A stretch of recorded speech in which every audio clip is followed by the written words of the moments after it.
Hello, this is Daryl with an intro to a very special episode of the Total Soccer Show.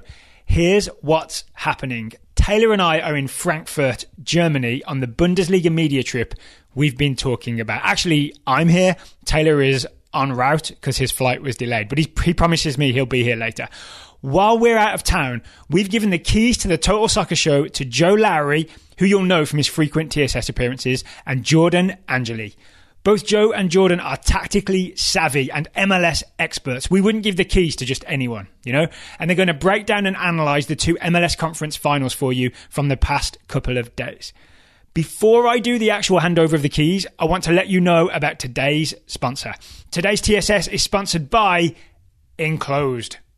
If you look at the calendar, the holiday season is fast approaching. And if you're looking for something different for your significant other, you can spice things up by getting them some high-end lingerie from Enclosed. We're not talking department store or Victoria's Secret. We're talking seriously high-end products. And with the Enclosed size guarantee, everything fits right 98% of the time.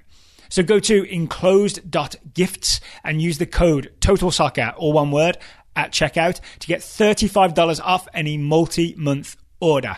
One more time, that's enclosed.gifts and the code is TOTALSOCCER for $35 off any multi-month order. The link will be in the show notes. Okay, here's the music, and on the other side, you'll be in the very capable hands of Joe and Jordan.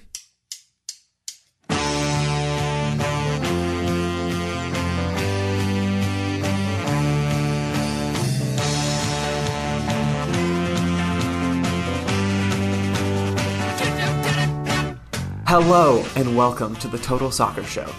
In case you couldn't tell by my lack of a British accent, my name is not Daryl Grove, and I will not be joined by Taylor Rockwell today. Daryl and Taylor have given me the keys to the Total Soccer Show kingdom for this episode to break down some of the latest Major League Soccer playoff action. Joining me on the show today is Jordan Angeli, a former NWSL player and a current analyst for the Colorado Rapids. Jordan, how are you doing today? Are you recovered from the MLS Conference Final action we saw? Not yet. Man, what an exciting playoffs this has been. It's been so much fun. It really has been. I mean, these four teams in the conference finals, you've got Seattle, who had won the 2016 edition of the MLS postseason, then Toronto in 2017, Atlanta in 2018, and LAFC as the 2019 Supporters' Shield winners. You have this elite group of teams, both in terms of their performances this season and their performances in past years, and getting to see all these four squads with their managers as well come into these games. It was exciting. It was more than exciting because you not only got to see these past champions, right? The people that knew and believed that they could do it again because they've already been there, or they've won a shield, or they've won something of note in the last few years, that then they come in, and I think it allowed for these games to be really intriguing matchups in the sense that we didn't really know what to expect, right? What was Greg Vanney going to do? What was LAFC going to do? Were they going to play the same way as they did against LA Galaxy? Were they going to go after Seattle? For Toronto and Greg Vanney, was he going to try to high press and stop this Atlanta squad from getting kind of any momentum, or sit back a little bit and try to possess? There was like so many tactical things that you didn't know, because I think these teams can throw you a wrench. And we saw a little bit of that, and it played out in a way where, Joe, I don't think you could have asked anybody, is this going to be MLS Cup final? And they would have said it's these two teams. No, you certainly couldn't have asked me that question. For the listeners, Jordan and I had a conversation earlier this week when we were talking through some of the things that we were thinking about for these games and what we were expecting to see. And at no point in our conversation did we ever say that the Seattle Sounders would be facing off with Toronto FC in the final.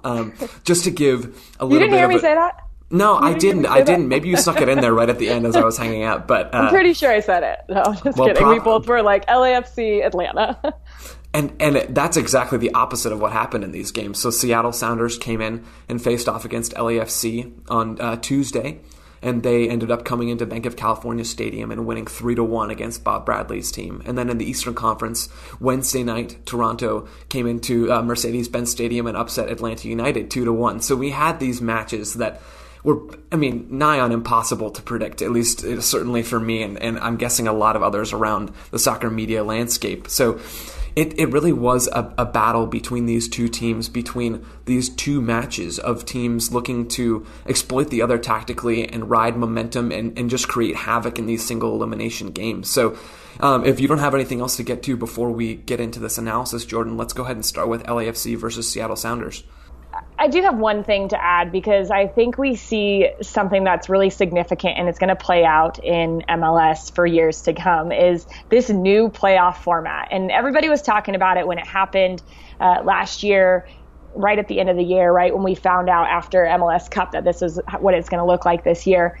And until you're really in those moments, you don't know what it's going to be like. With the home and away series, which it was before like that in MLS, that it gives you a little bit of a tactical advantage. You can almost play chess a little bit and see how the opponent's going to play and say, hey, if we get this result on the road, then we can do this at home and still get an advantage and win this series. But for single elimination, everything changes. And we saw that in these games. You can't play the same style of soccer that you did through the 34-game MLS season and expect to be successful. You have to figure out a way to be successful in that 90 minutes. And honestly, I feel like we've seen that over and over again in these matches. The team that just figured out a way to almost frustrate the other team, I think is almost a key in some of the victories that we saw. It really just changed this whole playoff scheme, and I think it's been so intriguing to watch those matchups and see how the playoffs have really all played out. It's so true, because even just looking at that LAFC Seattle game specifically, we saw LAFC come out and try to do the same things that we've seen over and over from them this season, and that's not at all an indictment of Bob Bradley's strategic planning or anything like that. That's more of, honestly, it should be props to him for how he has structured this squad and how detail-oriented they've become, and how reliable they've become from an on-field perspective. But we saw Seattle come in and play away from home and come in and just turn the game completely on its head, especially coming in after having watched LAFC beat the Galaxy for the very first time. Maybe they didn't defend as well as they could have or as they should have, but they took the hold of that game. They took a hold of the attacking play in that match and imposed their will on the Galaxy. And then we see that completely flipped in this match. We see the Seattle Sounders come out from the start and they're a little bit more aggressive, and just their entire game plan really did seem to be about getting out early, starting hot from the Seattle Sounders, and then making life as difficult for LAFC as possible. And that's what these 90-minute games can do to you, where LAFC might have been okay to either play that game to a draw or just live to fight another day in the regular season. They didn't have that luxury in this match, and that's ultimately a lot of what played into their loss in this game, at least in my opinion. Definitely. One of the things that you and I spoke about, too, over the course of this season is Seattle has been like this weird team where I just can't really figure them out, right? I can't figure out exactly some of the strategies that they were trying to do tactically going forward or defensively as a squad. They were just a struggle for me, especially in these first couple playoff games. I would watch and I'm like, I'm not seeing very many patterns. I'm not seeing anything that sticks out to me as like, okay, this is how Seattle wants to play. I think it led that was their advantage in this game, because when you go play LAFC, you know what you're going to get. When you're playing Seattle, you don't really know. So I think LAFC went in there and didn't know what to expect, whereas Seattle was like, okay, these are the things we have to take out of the game plan for LAFC in order to be successful. They executed that, but not only that, they imposed their will a little bit on LAFC, which made them feel uncomfortable, even in their home venue. Absolutely. That's the whole sentiment, I think, coming out of Seattle and their fans and people who cover the team up there, is that this is a performance. The performance that the Seattle Sounders put in on Tuesday night is unlike any performance they've put in this season. They had a recognizable, firm defensive structure that played majorly into the result of this game. And then they also were extremely efficient with how they transitioned. And so those two factors, I think, were not only surprising a little bit to LAFC, but also to, Seattle, maybe not necessarily their players or coaching staff, because they know what they're capable of doing and capable of performing. But to a lot of the people who watch this team regularly, it wasn't necessarily the most obvious performance, or certainly not the most expected one. So looking at this game specifically, trying to be a little bit more detail-oriented, Jordan, what is one thing that you saw from this game that LAFC maybe tried to do, or an element of their style of play that the Sounders were able to tweak a little bit and to maybe get it underneath their skin and neutralize that threat? Well, you know that the Sounders have a threat in Evans, right? As an outside back, he's going to try to get forward. And he has the speed, he has the pace, he has the ability in the attacking third to hurt you. But I thought it was interesting that LAFC didn't play Beitashour. They played Blackman and Rossi on that side. I get playing Rossi there because he has a little bit more defending tendencies than Rodriguez does, who played on the left side. But I also feel like that's a give and take. If that's your strength and that's a player that you don't want to have to defend as much, and he's very good on the left side as well, I would almost see, okay, let's play him on the left side and see if he can get after Seattle on that way with a little less defensive responsibilities. What I started noticing is Blackman did this in the game. So working with the Colorado Rapids, the last game of regular season, they played LAFC, and Blackman as well started on the outside, in right outside back, and was playing with Rossi in front of him. And Blackman is a really interesting character when he's playing outside back, because he almost plays in three different positions. He can play and get the ball as like a traditional outside back and a four back, where he's on the wing and he connects with somebody inside and he feels comfortable then getting up the line, trying to receive the ball again or connecting with Rossi there. But what Rossi likes to do is isolate somebody out wide. So Blackman found that inside channel, and he would pop inside and almost be in the same line of play horizontally on the field as Atuesta would be. So he's like another holding midfielder. He would be tucked so far inside that when the ball would switch the point, Rossi would then be isolated on the wing and Blackman would try to pick it up in the center of the midfield and then connect through there. It's a really hard thing tactically to defend if you're Seattle or whatever given team LAFC is playing against. But what I thought Seattle did really well is, with the speed and pace of Evans, they knew that if Blackman was showing that and he was being a little eager and getting the ball centrally or even pressing up, there were multiple times where he was up on the forward line beyond Rossi, almost next to Vela, all the way up on the back four. And Seattle punished them. That's where the goals came from, was on that right side defensively for LAFC.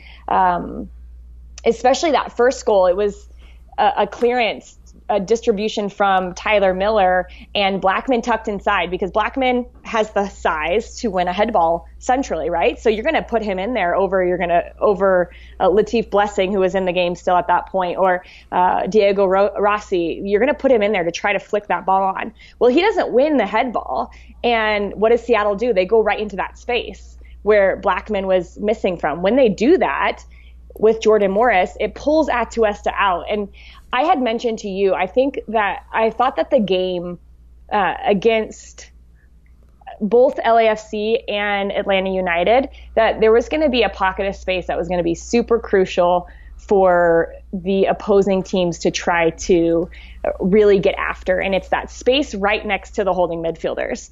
And it's right in front of the center back. It's not quite in the channel, but it's this little pocket that if you can start to find the ball in there and pull those holding midfielders out of the central position, you might try to find some joy. And literally Seattle did just that. Morris gets the ball, Atuesta comes over, and then from there, Ladero gets it in the space that Atuesta leaves. They connect with Rui Diaz, and the man of the day scores with the most swift feet, right? I don't know how he got through that, but it was beautiful. And it was just a quick transition using that space that Blackman was continuing to leave unoccupied. And that's the give and take of LAFC system, right? Is the amount of effort that they put into getting bodies forward, and then after they lose the ball, pressing quickly to win it back. That's the risk that they play when they push those people forward.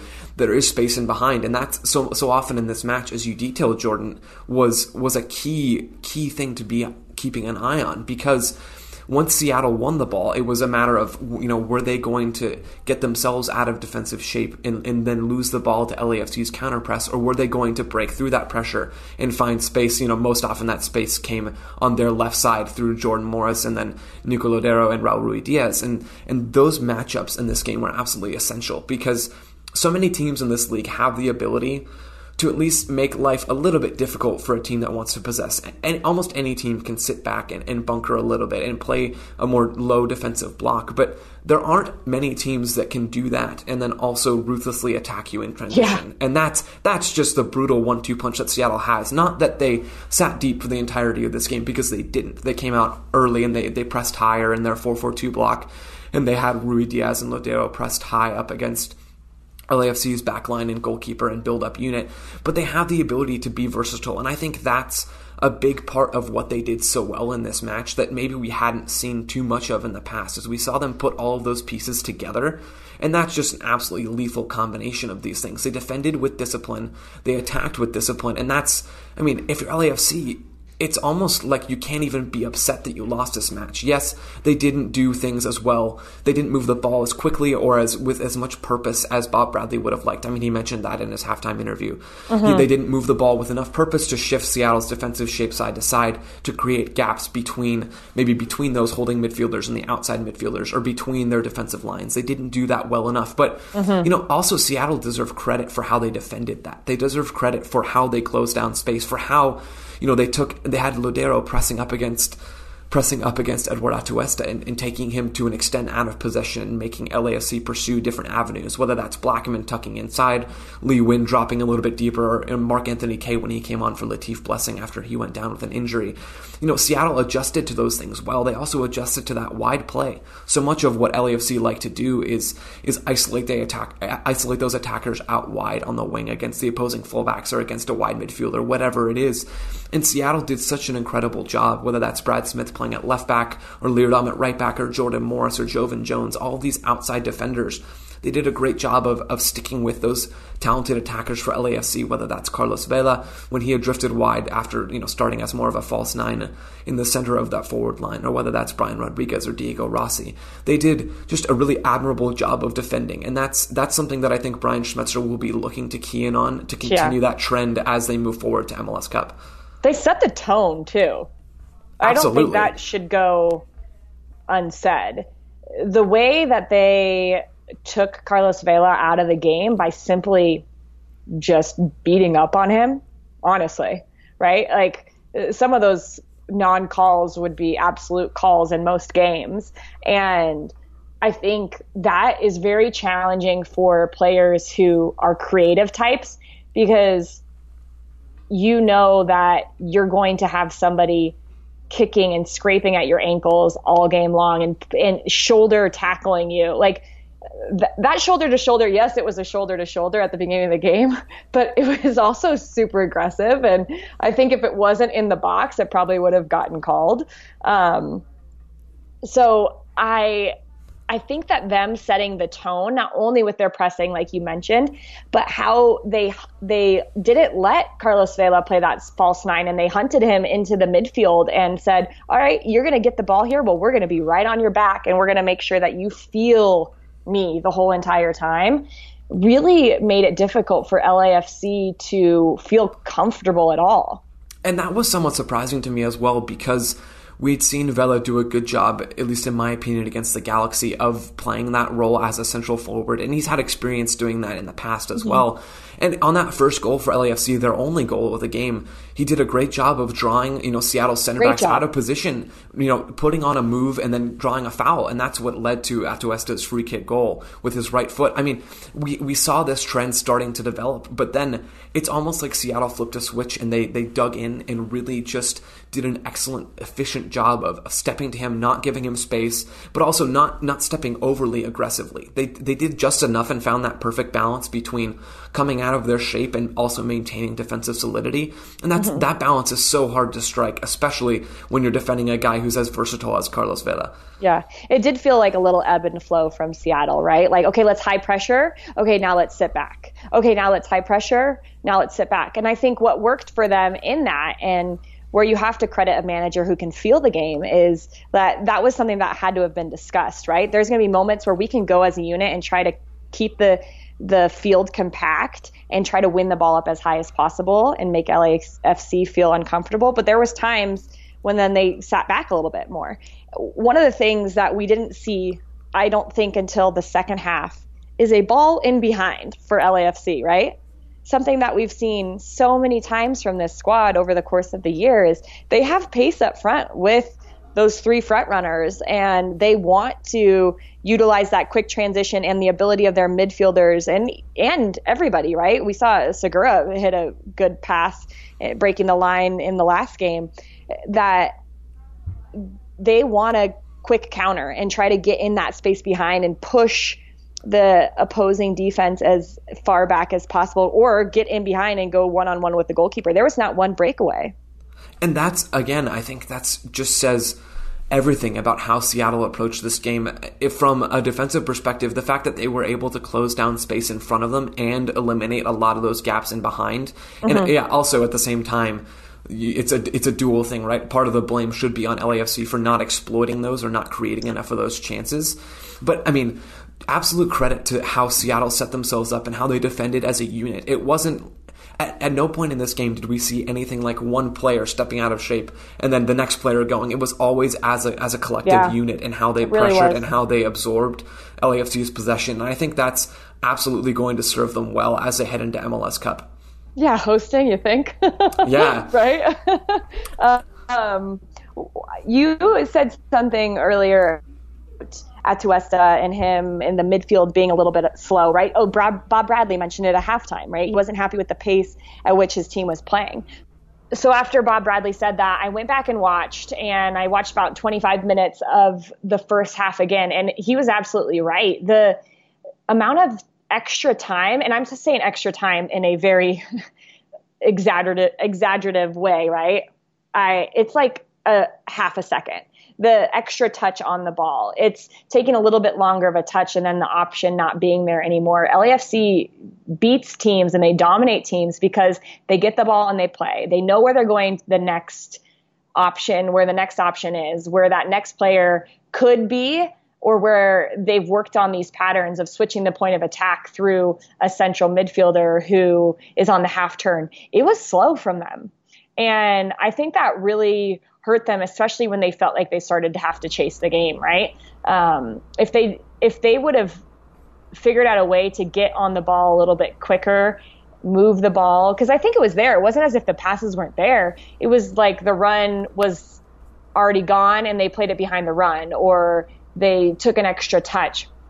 I think that really got them off their game, and that wasn't anything that Seattle did. That was something that LAFC was doing it themselves.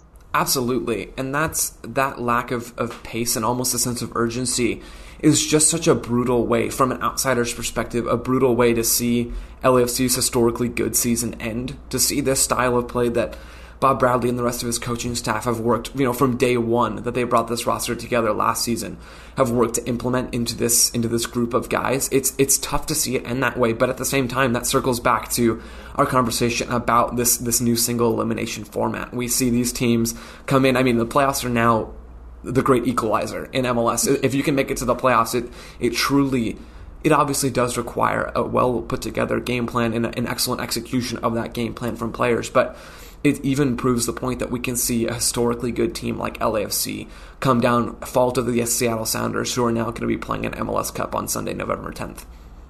Before we go ahead and move into the next matchup, Atlanta United and Toronto FC, we're going to talk about today's sponsor, and that is Roughneck Scarves. Roughneck Scarves is the official scarf provider for U.S. Soccer, Major League Soccer, the NCAA, and USL. And I don't know about you, Jordan, even here out in Arizona, it's starting to get a little bit nippy. It's starting to get a little chilly. I was bundled up in a jacket pretty much all day today. People can make fun of me for that. It probably didn't dip below 65, but to each his own, right? It just snowed 12 inches here in Colorado, so yeah. Okay, so maybe you need the scarf a little bit more than I do, but I think now is the perfect time of year to be going out and to be looking into these soccer-themed scarves, don't you think? Absolutely, especially when you're getting into MLS Cup 100. And the final happening, and you can get either one of these teams, right? Absolutely. Roughneck Scarves is committed to providing passionate soccer fans like MLS fans of these two final teams remaining with outstanding customer service, design, and the highest quality scarves in the world. So they have scarves for U.S. national teams if you're a United States men's or women's national team fan. Right now it's probably a little bit easier to be a women's national team fan than it is to be a proponent of the men's side of the federation. But if you want a scarf for either one of those two teams or any MLS team, that could be at this point, if you want to show your Seattle pride at CenturyLink Field on November 10th, or if you're a visiting Toronto FC fan who wants to fly that red color on your scarf, you can come into CenturyLink with either one of those flags, or you can create a custom scarf. If you're an Atlanta fan or an LAFC fan who's a little bit bitter, you can create something a little bit custom that maybe makes a little bit of fun at the other team, or puts together a different style of scarf. You can do all of these things. All-inclusive pricing. Roughneck has simple and honest pricing with no hidden fees, no unexpected shipping charges, and no surprises. So if you're looking to get a reliable scarf with a design flair or with a tried-and-true design of one of your favorite MLS teams or any team involved in the American soccer professional landscape, use the code TOTALSoccerShow, all caps, that's Total Soccer Show, to get 20% off any scarf at roughneckscarves.com. That's RUFF neckscarves.com. Now, Jordan, let's go ahead and get back into the second half of this MLS Conference Final. We got Atlanta United versus Toronto FC. And frankly, I think I'm still recovering a little bit from this match. This was absolutely insane. It went against everything. We talked about this before. It went against everything that we thought, everything that we believed, everything that I thought this game was going to have.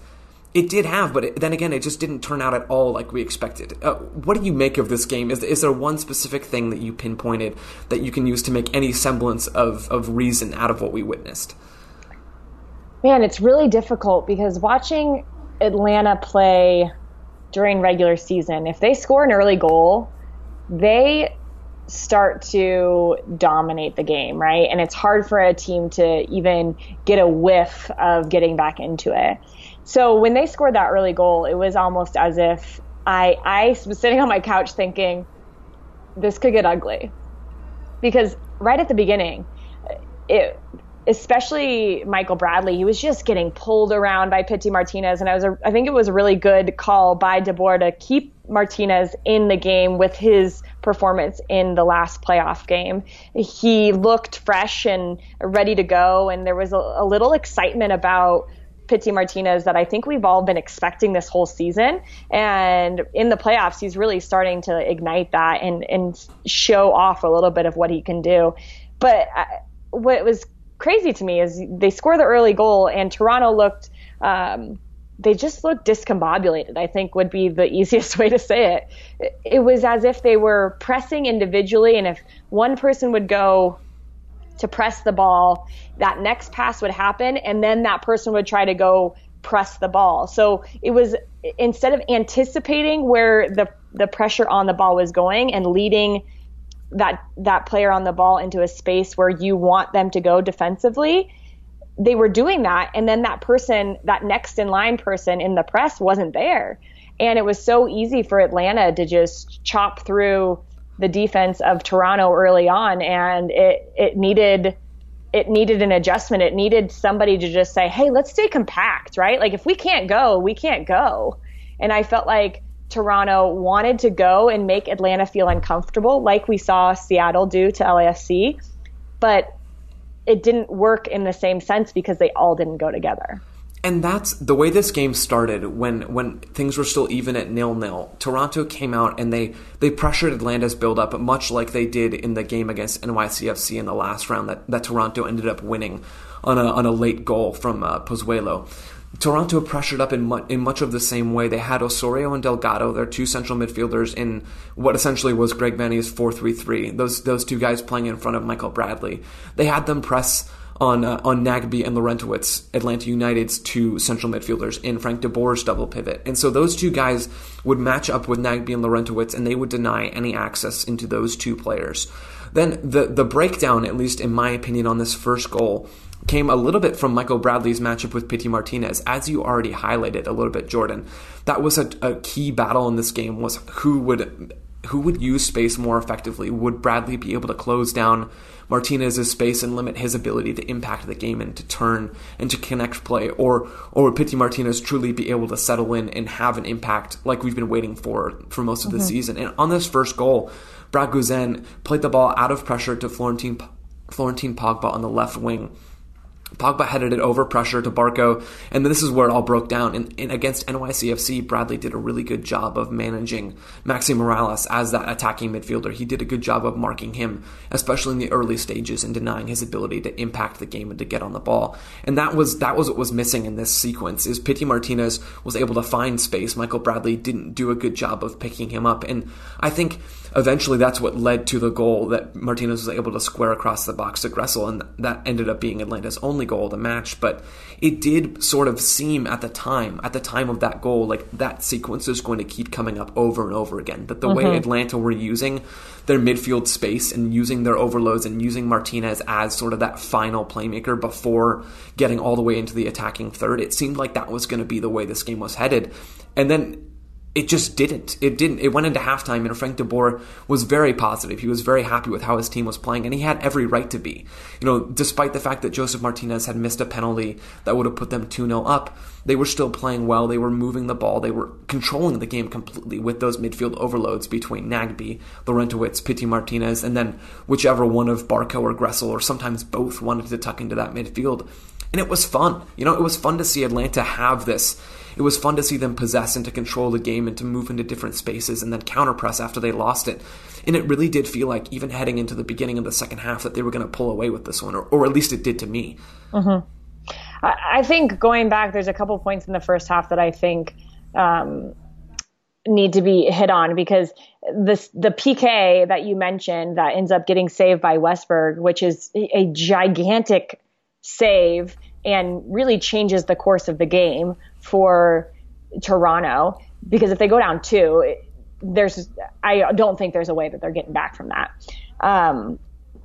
If it's that same space, and one of the things that Atlanta does so well is they work that relationship between, it's Barco, it's Joseph Martinez, it's Pity Martinez, it's even sometimes Gressel, where they're trying to get in the space between the center backs, right? We've seen Joseph on a long ball go straight in between the center backs and expose on a counterattack there. But on the PK, it's that space where Michael Bradley gets pulled into this one-on-one confrontation with Pity, and then Pity beats him in behind. And I felt like Bradley was just chasing the game a little bit too much.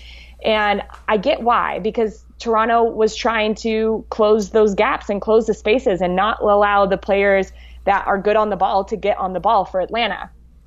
But go ahead. No, absolutely. You go ahead and finish your thought. I was just going to say, I felt like when Bradley stopped marking after that penalty kick save, he stopped really marking Pity and almost was marking the space and denying the Atlanta team getting in that space in between the center backs, where he'd almost drop in as a fifth player in the back line. He did that a lot, actually, in the second half, a little bit in the first half, where he would drop in and deny that space, saying, you guys can go, you can attack us, but you're not going through the middle.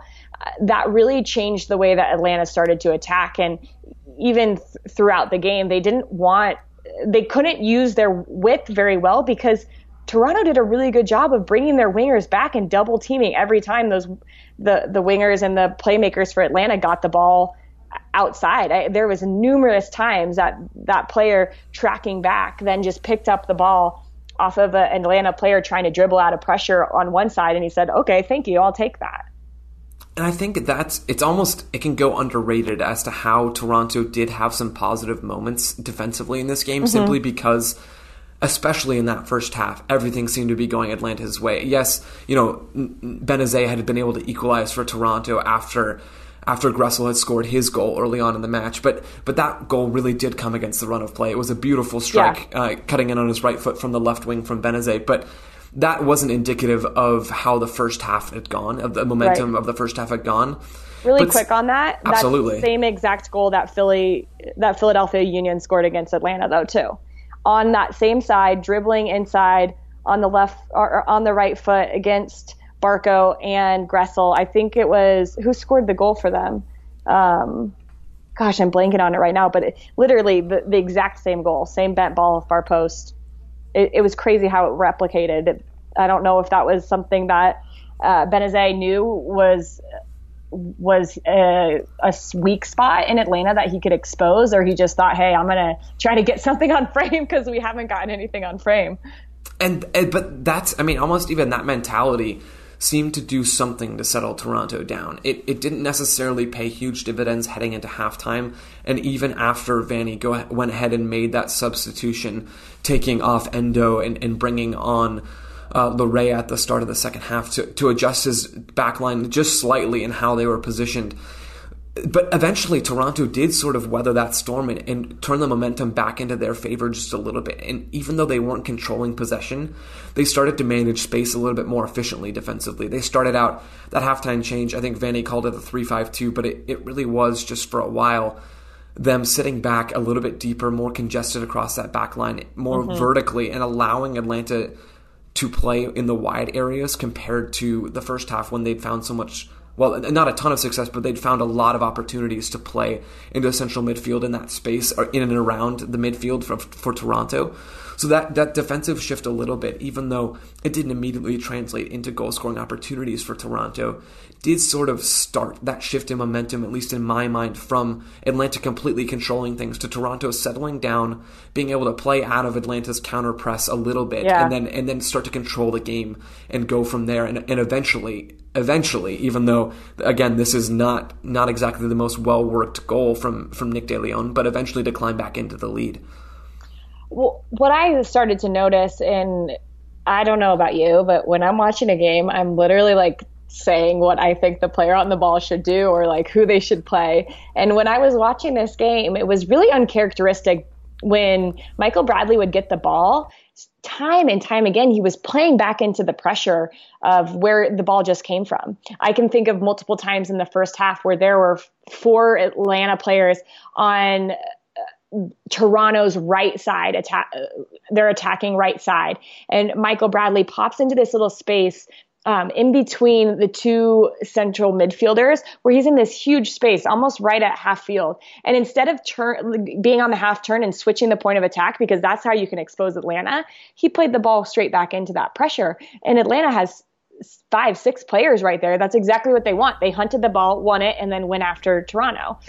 It was really mistakes in the first half and poor possession in transition from Toronto that I think gave Atlanta opportunity after opportunity. And I was really shocked that Atlanta didn't punish them on that, especially in the attacking third. I can think of 2-3 times where Toronto tried to play little quick passes into the pressure. Atlanta wants you to do that, right? They almost bait you into that and say, okay, you could possess out of this. Now we're going to hunt. We're going to win that ball back. And we're 18 yards from goal and we're going to get an opportunity.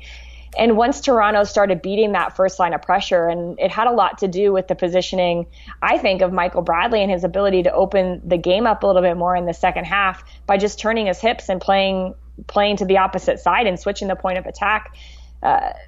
It allowed Toronto to not feel like they were under pressure all the time, because there was so much space on the far side with the number of really puts in their attacking. When they attack, all those numbers are so concentrated on one side, really.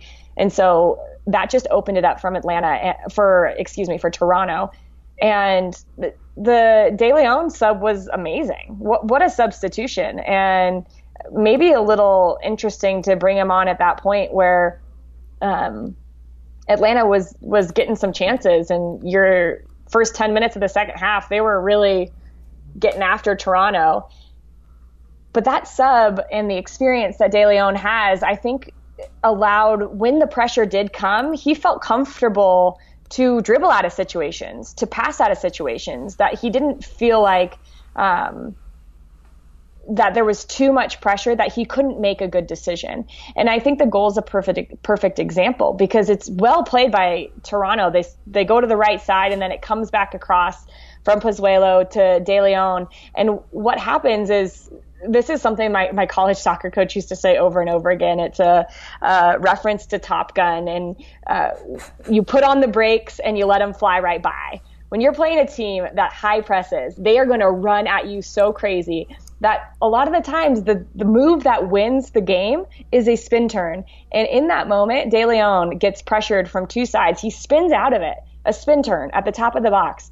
And then I don't know what Atlanta was doing, having a biscuit and some tea, because nobody came and pressed the ball. But that goal by De Leon showed his composure under pressure. And I think that is a big, you talk about these playoffs and how much it changed. This is a guy who continues to step up time and time again in playoffs. So that was a wicked strike, and just a really calm and composed moment from him. And De Leon's entrance into this game, I think, illustrates a larger, more overarching point about how both managers approached their substitution patterns. Mm-hmm. I think this was a big storyline from this match, as Vanny came in after halftime. He made one change, and he didn't hesitate making his second and third changes, bringing on De Leon and Patrick Mullins in the second half.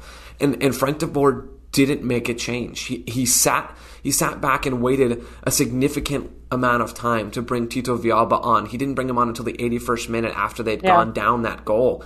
And I think that played such a big role in the momentum swings in this match. De Leon obviously gets the goal. Even without that strike, the Tides, you could just see it. You could see it watching it on the broadcast, watching how the team's body language was manifesting itself on the screen, watching, which team started to get a little bit more possession and was growing into the game a little bit more. All of those cliches really did play an impact into how this game turned out. It was a proactive approach from Vanny and more of a reactive one from Frank de Boer. And I think ultimately that really hurt Atlanta United. Yes. I told you I was yelling at the TV, or strongly talking to the TV about some of the things that I see open up. And I think that was a sub for Atlanta that needed to happen a little bit earlier, because it's someone that can come in and change the pace of the game for Atlanta. Villalba is really dynamic. He wants to get at players on the dribble. And then not only that, but his distribution and his ability to get a cross off in tight situations has been really good. And he's had this more substitute role this season, and he's still been fairly productive for them. I just felt like he needed more time to get into the game, and maybe also that a little more time for him would have meant that space would have been a little bit more open, where he could get the ball on the wing, and Atlanta doesn't already have like all their center backs and everybody sent forward just to throw numbers in the box, right? It would have given him time to get adapted to the game and get after Toronto's backline. I just don't think he was allowed that time. Down 2-1 at the end of the game, it really would have served Villalba well to come in with a little bit more structure and more space on that left wing. He came in and De Boer put him immediately almost like on the left touchline and just allowed him to run at whoever was playing, whether it was the right back or if Lowery had gone forward, it was one of the center backs on that side, allowed Villalba to just run at that player. But by the time he entered the match, it was almost like the opportunity for that had passed, and they were better served just putting balls into the box. You had Brad Guzan up on corner kicks. You had Leandro Gonzalez-Perez playing balls into the box from almost like the right half space. All of these chaotic moves that you have to go for when you're down in a single elimination playoff game like this with your season on the line. But it's end of the match tactic. Exactly. The last 10 minutes. You can't give yourself only 5 minutes. You have to give yourself 10 minutes to try to work that. The last 10 minutes of the game, when you're down a goal, you need that time. And so bringing Villalba in then didn't really allow him for the time to do what he can actually do. Not at all. Yeah, it didn't serve Atlanta United well to bring him on that late in the match, and ultimately that played in Toronto FC's hands, who will be playing against the Seattle Sounders in MLS Cup final in just a little bit over a week and a half. And Jordan, as we look ahead to that final match between the Seattle Sounders and between Toronto FC, Are there things that you're looking at specifically in this matchup, the clash between Greg Vanney and Brian Schmetzer, from what you've observed in these two conference finals? Is there a specific area that you think is going to have a big effect in this final and that could give one team a significant advantage over another? Man, I'm looking at these two teams and I think about the front runners that they have, and Rui Diaz has been, I mean, his performance, when was it, Tuesday? His performance on Tuesday is probably one of the best performances I've seen all MLS club in the playoffs, right? Because it's not only that he affected the game offensively, but there was times when Rui Diaz was defending in his defensive third and picking the ball off of players. And I think you had mentioned Ladero's work on Atuesta, but when Ladero wasn't on Atuesta and Atuesta thought he had time, Rui Diaz would come in and scoop the ball off of him and be like, haha, nice try. Like, I loved that because Rui Diaz was everywhere. And if I'm Toronto, I'm a little nervous about that, right? Because this guy has he is so fierce. And when he gets that look in his eye, that's something that he is ready to go. I just don't know how you stop him. I really don't. So that matchup is going to be really interesting to me with him, and if he plays in a similar way that he did in that game against LAFC. But then on the other side for Toronto, I felt like Pozuelo was quiet today and didn't do much. And, I think that the way that Toronto was playing, it didn't really allow him to do very much. So it'll be interesting to see how the team plays to try to get him more incorporated in what they're doing going forward. I don't know. Off the top of my head, it's hard to think of a certain matchup that really, really sticks out.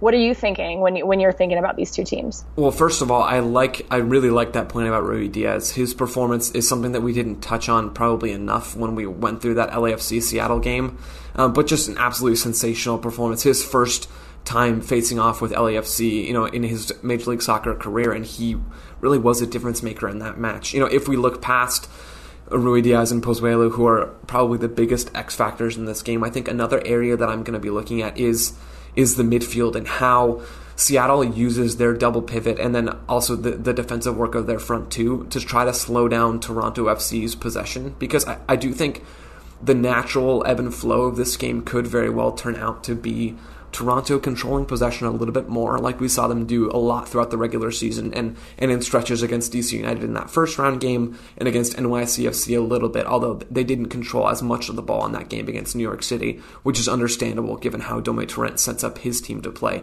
But I think with how Seattle succeeded against LAFC, not controlling the ball and thriving more on transition attacks and allowing their defensive work to make a big impact on how they approach that game, I think the contrast between that more defensive-minded outlook compared to how Toronto FC like to control games with their midfield really setting the tempo and Bradley acting as that metronome, and they're Osorio and Delgado as the sort of outside central midfielders, and Pozuelo and Endo and Benezet, all these guys who can drop into midfield, how Seattle approaches stopping those overloads, because sometimes they'll do things similar to what Atlanta United tried to do to them tonight on Wednesday night as we're recording this. They'll try to overload different areas in midfield and pull out a specific defensive midfielder on the other team. So watching how not only Roldan and Svensson manage that space, but also, Morris and Jones as those wide midfielders. Morris against LAFC played a big role in stopping some of LAFC's attacks on that side. He bodied Carlos Vela off the ball. He tucked in a little bit and to give some relief to that double pivot that Brian Schmetzer likes to use. So how the game progresses through midfield with the clash of styles, one team liking to own the ball a little bit more, but the other team lethal in transition. I think that's absolutely an area that I'm going to keep my eye on for this one. That's going to be good. That's all I know.